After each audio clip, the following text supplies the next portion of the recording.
रात के उस भयावह अनुभव के बाद रघु की नींद हराम हो चुकी थी। सूरज निकल आया था, पर उसके मन का अंधेरा छटा नहीं था।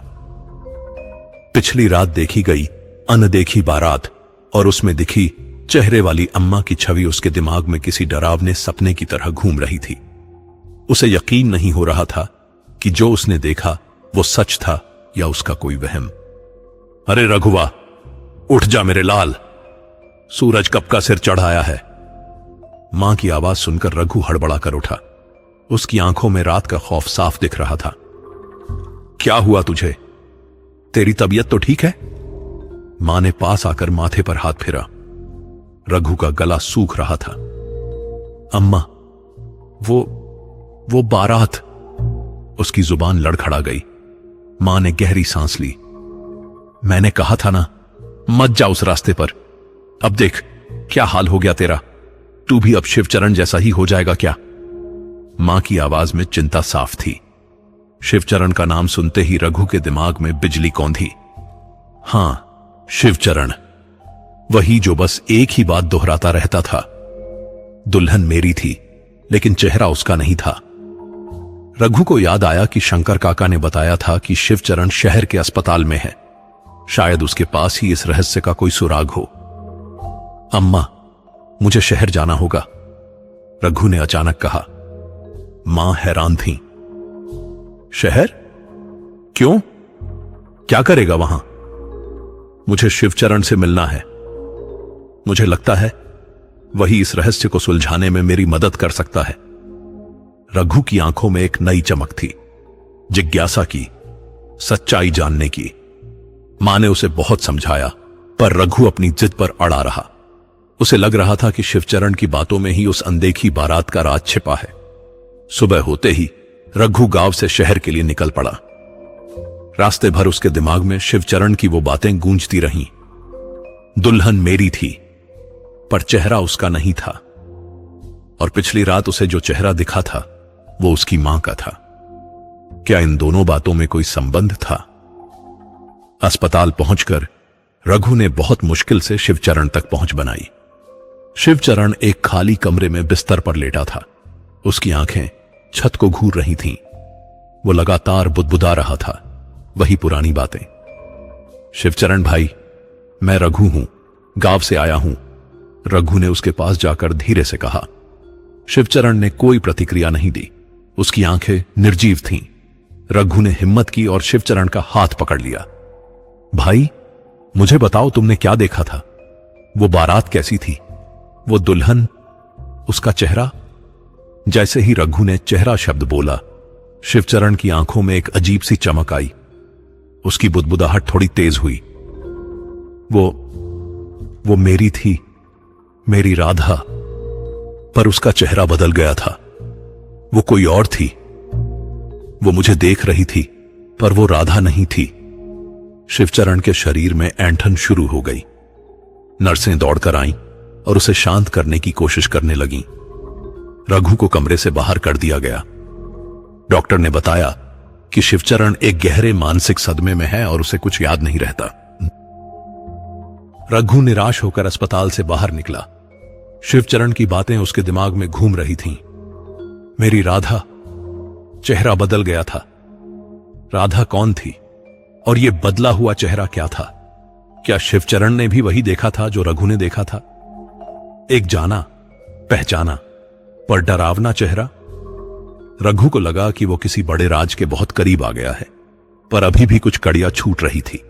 उसे गांव वापस जाकर और गहराई से छानबीन करनी होगी। कहीं ऐसा तो नहीं कि इस गांव में कोई और भी रहस्य छिपा हो जो इस अनदेखी बारात से जुड़ा हो। शिवचरण से मिलकर भी रघु के सवालों के जवाब नहीं मिले थे, बल्कि कुछ नए सवाल उसके दिमाग में घूम रहे थे। मेरी राधा और चेहरा बदल गया था। ये बातें उसे रह रहकर परेशान कर रही थी। गांव वापस आकर रघु ने तय किया कि उसे इस रहस्य की तह तक जाना ही होगा। उसे किसी ऐसे व्यक्ति की तलाश थी जो गांव के पुराने राज जानता हो, सिर्फ कहानियों को नहीं बल्कि सच्चाई को। गांव में सबसे बूढ़ी और समझदार मानी जाती थीं बिस्नी अम्मा। उनकी उम्र 80 से ऊपर थी, पर उनकी याददाश्त बहुत तेज थी। लोग कहते थे कि वो गांव के हर परिवार की कहानी जानती हैं। पुरानी से पुरानी घटनाएं भी उन्हें ऐसे याद रहती थीं जैसे कल की बात हो। रघु ने बिस्नी अम्मा के घर जाने का फैसला किया। उनका घर गांव के छोर पर एक पुराने पीपल के पेड़ के नीचे था, जहां अक्सर गांव की औरतें शाम को बैठकर बातें करती थीं। जब रघु बिस्नी अम्मा के घर पहुंचा तो वो अपनी खाट पर बैठी हुक्का पी रही थीं। अरे, रघुवा आया? बड़े दिनों बाद बुढ़िया की याद आई। उन्होंने अपनी कमजोर आंखों से रघु को देखा। अम्मा, मैं आपसे एक बहुत जरूरी बात जानने आया हूं, वो अनदेखी बारात के बारे में। आप तो सब जानती हैं, रघु ने सम्मान से कहा। बिस्नी अम्मा ने एक लंबा कश लिया और धुएं का छल्ला हवा में छोड़ा। अनदेखी बारात? हां, उसके बारे में तो सबने सुना है, पर सच क्या है यह बहुत कम लोगों को पता है।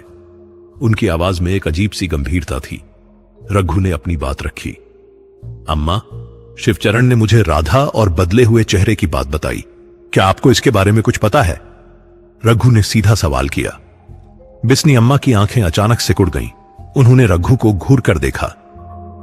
तो शिवचरण ने तुम्हें यह बताया? वो तो बेचारा पागल हो गया, पर उसकी बातों में सच्चाई थी। रघु की उत्सुकता चरम पर पहुंच गई। बताओ अम्मा, क्या सच्चाई थी? बहुत पुरानी बात है। मेरे दादाजी बताते थे कि इस गांव में एक बहुत ही खूबसूरत लड़की थी। उसका नाम था राधा। वो गांव के जमींदार की इकलौती बेटी थी। उसकी शादी पास के गांव के एक बड़े रईस के बेटे से तय हुई थी। शादी का दिन आया, पूरी धूमधाम से बारात निकली। गांव में चारों तरफ खुशी का माहौल था। बिस्नी अम्मा एक पल के लिए रुकी, जैसे पुरानी यादों में खो गई हो। पर किस्मत को कुछ और ही मंजूर था। जब बारात गांव से बाहर निकल रही थी, ठीक उसी रास्ते से जहां से आजकल वो अनदेखी बारात गुजरती है, तभी कुछ डाकुओं ने हमला कर दिया। वो डाकू उस लड़की राधा को उठा ले गए, सारे जेवर छीन लिए और बारात को तहस नहस कर दिया। रघु की सांसें अटक गईं। तो क्या वो अनदेखी बारात उसी राधा की है? हां, कुछ ऐसा ही। कहते हैं कि राधा डाकुओं के चंगुल से किसी तरह बच निकली थी, पर वो इतनी डरी हुई थी कि उसका दिमाग फिर गया था। वो वापस गांव नहीं आई। कुछ दिनों बाद उसकी लाश उसी कुएं के पास मिली थी जहां से बारात गुजरती है। बिस्नी अम्मा की आवाज में दर्द था। और बदले हुए चेहरे का क्या मतलब है? रघु ने पूछा। वो तो और भी दुख भरी कहानी है। राधा की मृत्यु के बाद गांव में एक अजीब सी घटना होने लगी। हर साल ठीक उसी रात को जब राधा को उठाया गया था, उसी रास्ते से बारात के गुजरने की आवाज आती, पर किसी को कुछ दिखाई नहीं देता। और जिसने भी देखने की कोशिश की, उसे कुछ अजीब सा अनुभव हुआ। कुछ लोग कहते हैं कि उन्होंने राधा का भूत देखा है, जो अपनी बारात में आता है, पर उसका चेहरा डरावना होता है। वो अपनी असली पहचान नहीं दिखा पाती। तो शिवचरण ने राधा के भूत का चेहरा देखा था? रघु ने सोच में डूबा हुआ पूछा। शायद, या शायद उसने वो देखा जो उसे दिखना था। कुछ लोग कहते हैं कि वो भूत नहीं, बल्कि राधा का ही कोई ऐसा रूप है जो उसके दुख और गुस्से को दर्शाता है। वो अपनी असली सुंदरता नहीं दिखा पाती, क्योंकि उसके साथ बहुत बुरा हुआ था। उसकी आत्मा आज भी अपनी मंजिल ढूंढ रही है। बिस्नी अम्मा ने अपनी बात पूरी की। रघु को लगा कि उसने एक बहुत बड़े रहस्य को सुलझा लिया है, पर अभी भी कुछ अधूरा था। चेहरा उसका नहीं था का मतलब सिर्फ भूत का चेहरा ही क्यों हो? उसमें कुछ और भी गहरा छिपा था। अगर राधा अपने असली रूप में नहीं थी, तो क्या कोई और था जो उस बारात में दिख सकता था? और अगर शिवचरण राधा को प्यार करता था, तो दुल्हन मेरी थी का क्या मतलब था? ये सब बातें रघु के दिमाग में ऐसे घूम रही थीं जैसे कोई उलझी हुई पहेली। उसे लगा कि उसे इस बारात का सामना एक बार फिर करना होगा, पर इस बार उसे सिर्फ आवाजें नहीं, बल्कि पूरा सच देखना होगा। बिस्नी अम्मा से मिली जानकारी ने रघु के मन में तूफान ला दिया था। राधा की दुखद कहानी, डाकुओं का हमला, उसकी मौत, और फिर हर साल उस रास्ते से गुजरती अनदेखी बारात, सब कुछ एक कड़ी में जुड़ता जा रहा था। पर चेहरा उसका नहीं था वाली बात अभी भी एक पहेली थी। अगर बिस्नी अम्मा की माने तो वो शायद राधा का डरावना रूप था, पर रघु को कुछ और ही लग रहा था।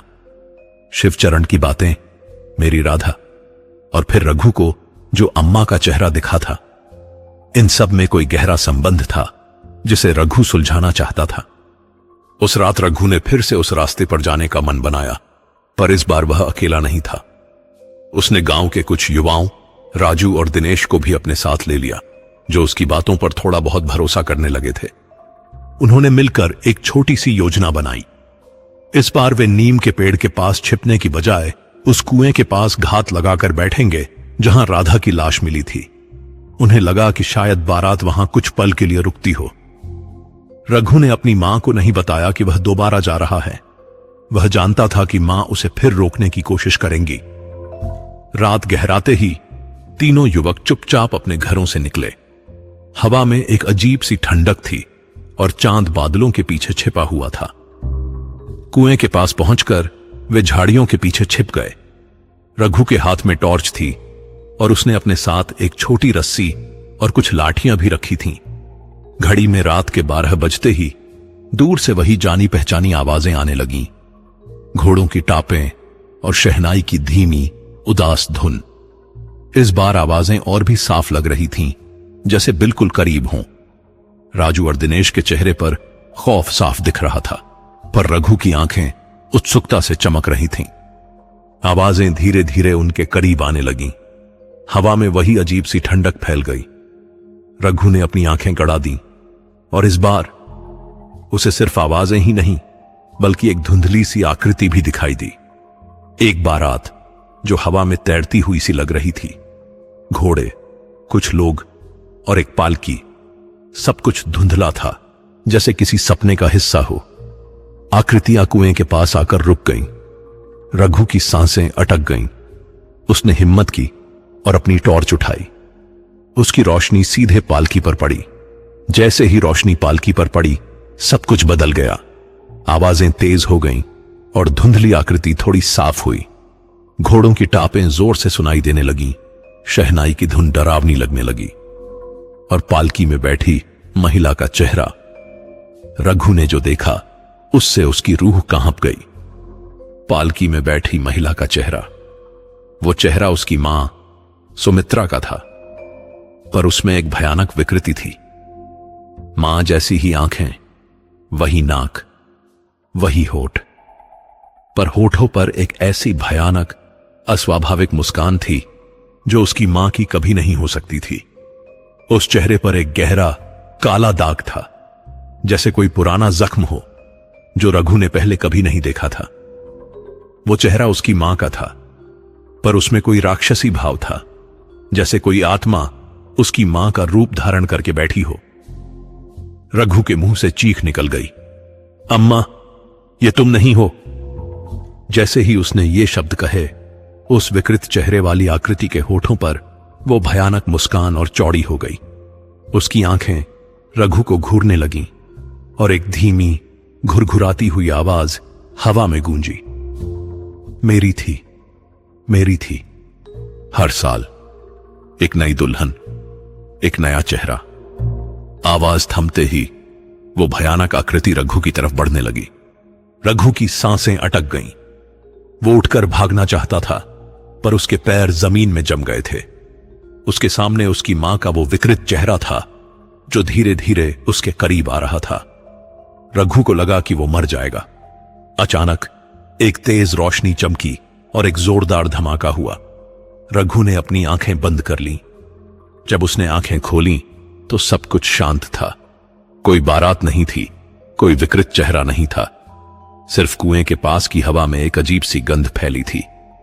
रघु वहीं जमीन पर धड़ाम से गिर पड़ा। उसका दिमाग सुन्न हो गया था। सुबह जब गांव वालों ने रघु और उसके साथियों को उस कुएं के पास बेहोश पड़ा हुआ पाया, तो सब यही कहने लगे कि अनदेखी बारात ने उन्हें भी अपना शिकार बना लिया। रघु को होश आया, पर उसकी जुबान पर बस एक ही बात थी, दुल्हन मेरी थी, पर चेहरा अम्मा का था। और वो जख्म। कई दिन बीत गए। रघु की हालत में कोई सुधार नहीं आ रहा था। वह बस वही बात दोहराता रहता। एक दिन जब मां सुमित्रा उसके पास बैठी, तो रघु ने अचानक उनकी तरफ देखा। उसकी आंखों में अभी भी वही खौफ और एक अजीब सी समझ थी। अम्मा, वो बारात वो राधा की नहीं है, वो कुछ और है। वो हर साल एक नई दुल्हन ले जाती है। वो चेहरा, वो मेरा नहीं था अम्मा। वो तुम्हें दिखा रहा था कि वो कौन है। वो जख्म। अम्मा, तुम्हें उस रात डाकुओं ने जख्मी किया था जब तुम राधा को देख रही थी, है ना? रघु की आवाज में एक भयानक सच्चाई थी। मां का चेहरा पीला पड़ गया। तू कैसे जानता है उस जख्म के बारे में? वो तो मैंने कभी किसी को नहीं बताया था। मां ने अपनी गर्दन पर कपड़े के नीचे छिपे एक पुराने निशान को छुआ। रघु को सब कुछ समझ आ गया। वो अनदेखी बारात राधा की आत्मा की नहीं थी, बल्कि किसी प्राचीन दुष्ट शक्ति का प्रतिरूप थी, जो गांव से हर साल एक दुल्हन की बलि लेती थी। दुल्हन मेरी थी, पर चेहरा उसका नहीं था का मतलब था कि वो शक्ति हर साल किसी करीबी का रूप धारण करके आती थी, ताकि देखने वाले को अपने जाल में फंसा सके।